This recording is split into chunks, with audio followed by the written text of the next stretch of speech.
Life is short, fleeting, and when death comes, it's often decisive. And yet, in 1967, Louis Vashkansky defied death. He was the first person ever to receive a heart through a transplant. Professor Barnard had offered him a new heart.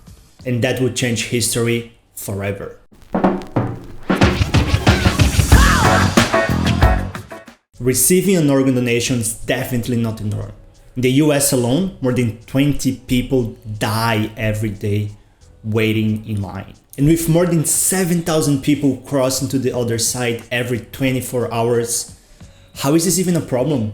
The organ donation conundrum is a classic challenge of choice architecture.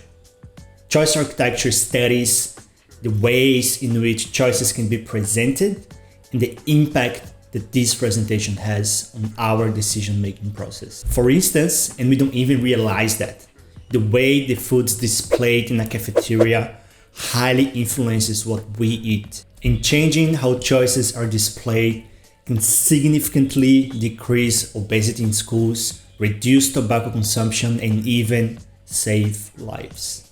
Overall, everyone wants to do good. People want to make good choices for themselves. Eat healthy, exercise, meditate, and become an organ donor.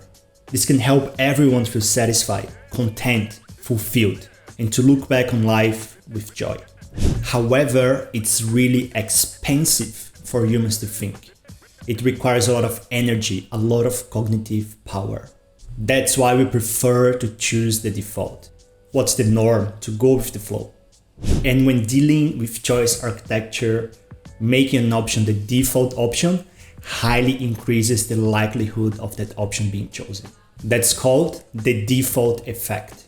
And this little change can play a significant role in organ donation policies. In countries in which the organ donation programs require an opt-in approach, the rates are often quite low. Germany is sitting at 12%.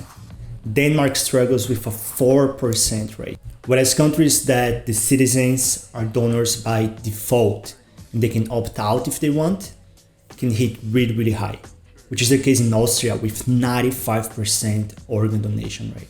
If you want to help better shape society, start working on the things that we do without even thinking. The small tweaks can be the difference between life and death. Thank you so much for joining me here. I would love to hear from you if you ever encountered the default effect being used on your day-to-day life. And if you learned something new, make sure to subscribe to my YouTube channel and follow my social handles. And as always, see you next week.